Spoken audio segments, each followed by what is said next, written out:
Hello friends, welcome to my YouTube channel. तो आज हम एक नई सीरीज स्टार्ट कर रहे हैं जिसका नाम है fake world and it's harsh reality.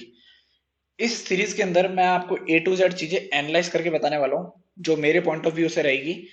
हो सकता है कि आपका पॉइंट ऑफ व्यू डिफर करे, बट ये मैं अपने पॉइंट ऑफ व्यू से दूंगा और मैं आपको ये प्रूव करने की कोशिश करूंगा कि आप जिस वर्ल्ड में रह रहे हो ना, और आपको ऐसा लगता है कि ये जो वर्ल्ड है ये बहुत ही ज्यादा रियल है, ट्रू है, इसमें फेक लोग कम है, पर at the end of the day आप खुद ये महसूस करने लग जाओगे कि यार यहाँ पे सिर्फ एक ही चीज काम आएगी, जो हमारी खुद की ग्रोथ है और जो हमारे साथ अपने खड़े। बाकी जिन चीजों पर आप भरोसा करते हो ना, लाइक पॉलिटिक्स में बहुत जने एक दूसरे के लिए झगड़ते हैं कि ये पार्टी अच्छी है वो पार्टी अच्छी है, आपको बाद में रियलाइज होगा कोई पार्टी किसी की नहीं है। सिर्फ एक चीज काम आएगी, जो है देश। और देश इंपॉर्टेंट है और देश के लिए आपको काम करना है। देश की बात आएगी तब आपको किसी पॉलिटिकल पार्टी के साथ में खड़ा नहीं रहना, ना किसी के अगेंस्ट खड़ा रहना है। आपको न्यूट्रल रहना है अनलेस एंड अनटिल सामने वाली पार्टी गलत नहीं है। गलत के अगेंस्ट रहना है, सही के साथ रहना है और देश को आगे बढ़ाना है।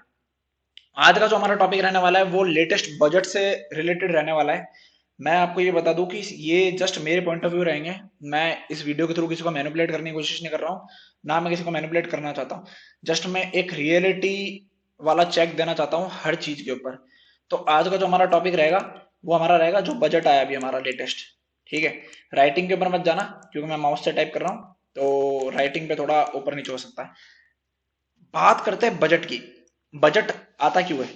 बजट आता है देश के खर्चे के लिए, और देश में से टैक्स के थ्रू आप कितनी कमाई कर लोगे, इन सब चीजों के लिए। मतलब एक्सपेंडिचर और रिसिप्ट, कितना रिसिप्ट होना है और कितना एक्सपेंस होना है, इन चीजों के ऊपर डिपेंड रहता है जो पूरा बजट रहता है। और इकोनॉमिक सर्वे आता है वो भी बताता है आपको कि भाई किस तरीके से खर्चा वगैरह रहा है, किस तरीके से रहने वाला है। ये सब चीजें इन डिटेल में जाके बताऊंगा तो थोड़ा वीडियो लंबा हो जाएगा। ऑल दो ये वीडियो लंबे होने वाले, पर सच में अगर आपको कुछ सीखना है और अगर आप चीजों को रिलेट कर पाओगे ना इन सबको, तो आने वाले टाइम पे स्टॉक मार्केट में आपको एक बहुत ही अच्छा आपको कनेक्शन बिठाना आ जाएगा कि किस चीज को किससे कनेक्ट करें। अब जो लेटेस्ट डिस्कशन चल रहा है सबसे ज्यादा वो चल रहा है टैक्स स्लैब को लेके, एज वेल एज जो लॉन्ग टर्म कैपिटल गेन, फिर एफएनओ के ऊपर जो चार्जेस लगे, इन सब के ऊपर। वो सारे आपको वीडियोस हर जगह मिल जाएंगे कि ये जो टैक्स रिफॉर्म इन्होंने करे इससे पब्लिक खुश नहीं है। और क्यों खुश नहीं है उसके रीजन ये है कि भाई इन्होंने एलटीसीजी बढ़ा दिया है, एफएनओ के ऊपर चार्जेस बढ़ा दिए, टैक्स स्लैब के अंदर इंक्लूड करना चालू कर दिया 3 लाख से। मतलब देखा जाए इसके अंदर तो मिडिल क्लास के ऊपर बहुत ज्यादा बर्डन इन्होंने डाल दिया है। अब जो एफएनओ कर रहे हैं, जो कैपिटल गेन के हिसाब से सोच रहे हैं, तो वो मैक्सिमम मीडियम क्लास वाले लोग हैं। अब मीडियम क्लास को ऊपर बढ़ते हुए कोई नहीं देखना चाहता, ये हार्श रियलिटी है। कान खोल के सुन लो अच्छे से। कोई नहीं चाहेगा कि मीडियम क्लास वाला ऊपर जाए। या तो ऊपर क्लास वाला जो होगा रिच क्लास वो ऊपर जाए, या फिर लो क्लास वाला है वो थोड़ा सा मिडिल क्लास के अंदर आ जाए ऊपर जाके। वरना लो वाला भी लो रहेगा तो उससे वोट बैंक पॉलिटिक्स होती रहती है, आपको पता है। पर मिडल वाला ट्रैप हो चुका है, कहीं नहीं जाएगा, ये साइडवेज हो जाएगा। मिडिल क्लास के अगेंस्ट आती है मैक्सिमम चीजें। तो या तो आप खुद ऐसा स्टैंड लो, खुद आपकी एजुकेशन क्वालिफिकेशन इतनी अच्छी करो कि आप जब आगे बढ़ो तो आपको पता रहे कि यार मेरा टारगेट क्या है। क्यों बोल रहा हूं मैं आपको एजुकेशन क्वालिफिकेशन के लिए? क्योंकि जब टॉप की जो पोजीशंस होती है ना, यहाँ से नीचे से छोटी पोजीशन, फिर बड़ी पोजीशन, फिर और बड़ी पोजीशंस आती जा रही है। जब बड़ी पोजीशन पे ऐसे लोग बैठ जाते हैं ना ऊपर जाके, जिनको ग्राउंड रियलिटी के बारे में पता नहीं होता, जिनको कभी मिडिल क्लास के साथ जो कभी रहे नहीं, जो खुद ही रिच क्लास के अंदर हमेशा से रहे, वो मिडिल क्लास जो होते हैं लोग उनकी प्रॉब्लम को क्या समझेंगे। तो मैं ये चाहता हूं कि जो लोग मिडिल क्लास के हैं उनको जाना चाहिए यहाँ, और वो चीज होगी एजुकेशन से।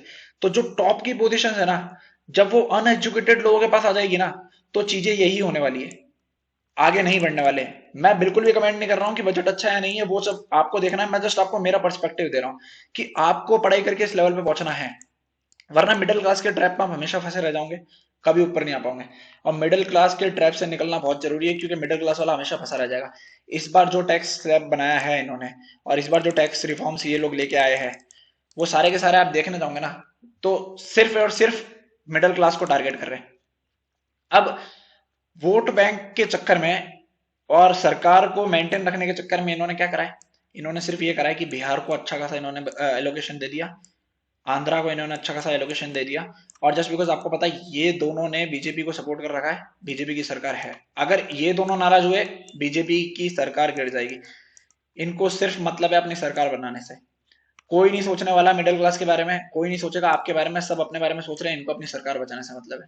ये सिर्फ सरकार बचाना चाहते हैं। सरकार बचाने के लिए अगर इनको किसी की जेब से कितना भी पैसा निकालना पड़ा, तो अभी तो टैक्स इन्होंने 20% के आसपास करा है, ये 20% से बढ़ा के 30% कर देंगे, और आप लोग देखते रह जाओगे, कुछ नहीं करोगे। स्टैंड लेना बहुत जरूरी है। बहुत सारे लोग हैं जो ये सोचते हैं ना कि क्या है यार, चल रहा है, ये चल रहा है, वो चल रहा है, वो भाई पीछे ही रह जाते हैं। अब मेरे पास कुछ सारे पॉइंट्स ऐसे आने वाले हैं, कुछ लोग ऐसे कमेंट करने वाले हैं कि ऐसा भी तो हो सकता है यार कि सरकार जो पैसा ले रही है वो हमारे ऊपर ही एक्सपेंस करेगी, एक्सपेंडिचर हमारे ऊपर करेगी और हमें अच्छी खासी सुविधा देगी। आप एक बात बताओ, आप टैक्स भर रहे हो, पहली बात तो कितने जने टैक्स भर रहे हैं ये मुझे बता देना। और उसमें भी जो अमीर लोग हैं वो कितना टैक्स भर रहे हैं, क्या वो अपनी उतने जितनी कमाई है उसके प्रपोर्शन में भर रहे हैं? ये आप खुद रिसर्च कर लेना, आपको पता पड़ जाएगा। क्योंकि मुझे नहीं लगता कि वो अपने जो इनकम है उसके प्रपोर्शन में टैक्स भर रहे हैं। और रही बात, आपको इतनी सुविधा मिल रही है क्या? सच में मिल रही है क्या? जितना टैक्स यहाँ पे मिल रहा, यहाँ पे लग रहा है आप लोगों के ऊपर, उतनी सुविधा क्या आपको मिल पा रही है? ये सोचने वाली बात है। सुविधा मिल रही है, मैं ये नहीं कह रहा कि बिल्कुल सुविधा नहीं मिल रही, पर जितना टैक्स बढ़ता जा रहा है, अब सुविधा में हम दूसरी कंट्रीज को कंपेयर कर लेते हैं, ठीक है? जो बाहर की कंट्रीज है, जो आपको ये पता है कि जहाँ पे टैक्स जो है वो बहुत कम है, वहां पे सुविधा नहीं है, वहां पे बहुत अच्छी सुविधा है। वहां का टैक्स बिल्कुल नील बटे सन्नाटा, और जो वहां पे एडवांटेज है वो एडवांटेज बहुत ज्यादा है, वहां पे बहुत सारी फैसिलिटीज अवेलेबल है। तो इसका मतलब क्या वो लोग भी टैक्स बढ़ा दे? ये जस्ट एक तरीका है मतलब लोगों को ट्रैप करने का, क्योंकि अभी सरकार को एक चीज दिख चुकी, जस्ट लोगों को ये चीज नजर आ गई, जो उन्होंने रूल्स बनाए, रेगुलेशंस बनाए, जिन्होंने, उनको एक चीज नजर आ गई कि भाई इस बार जो मिडिल क्लास था उसने पैसा कमा लिया। और वो कैसे कमा लिया? वो उन्होंने कमा लिया बुल मार्केट के अंदर। और इवन मैं कह रहा हूँ बुल मार्केट अभी कंटिन्यू होने वाला है, उनको भी ये बात पता है। तो उन्होंने क्या करा, यार चलो अब हम तो ट्रेडिंग कर नहीं रहे, हमारे पास तो पैसा आ नहीं रहा, तो एक काम करते हैं, टैक्स बढ़ा देते हैं। जहां टैक्स बढ़ा, सरकार की जेब में आ जाएगा पैसा, सरकार मजे करेगी। अब उसके अलावा क्या है, जो अमीर लोग हैं, जो टॉप के क्रीमी लेयर्स है, वो इंडिया के 5% लोग जो है उनके पास है 90% के आसपास की वेल्थ, और बाकी जो नीचे के लोग रह रहे हैं उनके पास है 10% की वेल्थ। और इसको आप थोड़ा और अगर वो कर लोगे तो जो 40% वेल्थ है, मतलब ये मैं थोड़ा मोटा मोटा बता रहा हूँ क्योंकि बहुत सारे अलग अलग डेटा है, बाकी मेजर तो मेरे को ये लगता है ये वाला डेटा ज्यादा एक्यूरेट है। 40% जो पैसा है वो सिर्फ 5 से 10% लोगों के पास है, और बाकी का जो 60% पैसा बचा हुआ है ना, वो 90% लोगों में बटा हुआ है। अब आप देख लो, क्यों? क्योंकि टैक्स जहां भरने की बात है वहां से तो टैक्स लिया नहीं जा रहा, वहां तो फिर ये करा जा रहा है कि यार अमीर लोग बोल रहे हैं कि यार हमारे पास तो एग्रीकल्चर इनकम है, हम एग्रीकल्चर इनकम दिखा के वो अपना टैक्स रिबेट ले ले। बहुत सारे लूप होल्स है, इसमें किसी की भी गलती नहीं है। सिर्फ गलती एक ये वाली है कि जो लूप होल्स है उन पे फोकस ना करके जो ऑप्रेस्ड है मिडिल क्लास, उसको और ज्यादा ऑप्रेस करा जा रहा है। जिन लोगों के सपने हैं स्टॉक मार्केट से अमीर होने के, उनके सपनों को तोड़ा जा रहा है। यहाँ पे बहुत सारे लोग हैं वो डीमोटिवेट हो चुके होंगे, पर मैं आपको एक बात बता दूं, डीमोटिवेट होने की कोई जरूरत नहीं है। आप जहां सोच रहे हो कि भाई यार 20% लग गया, कोई बात नहीं, लग गया लग गया, आप अपना ट्रेडिंग करते रहो। 100 रुपए में से आपने 20 रुपए दे दिए, है गलत, पर आप कुछ कर नहीं सकते इस चीज के अंदर। तो 80 रुपए आपके पास बच रहे ना, आप अपनी ट्रेडिंग को इंप्रूव करो। जो नॉइस चल रही है ना मार्केट में उसको हटाओ एक बार। पर ये सारा डिस्कशन क्यों हो रहा है? क्योंकि सही और गलत का पता होना बहुत ज्यादा जरूरी है, और सही और गलत यही है। इवन आज मैं एक बात बता दूं, जो लोग क्रैश क्रैश चिल्ला रहे हैं ना मार्केट में, उसके लिए भी आपको एक बात बता दूं, बड़ा प्लेयर कभी क्रैश में नहीं फंसेगा। जो रिच क्लास होगी, जो टॉप के जो लोग होंगे वो कभी नहीं फंसेंगे, रिटेलर फंसेगा। ये बात भी बता दूं, क्रैश के अंदर कभी बड़ा आदमी नहीं फंसता है।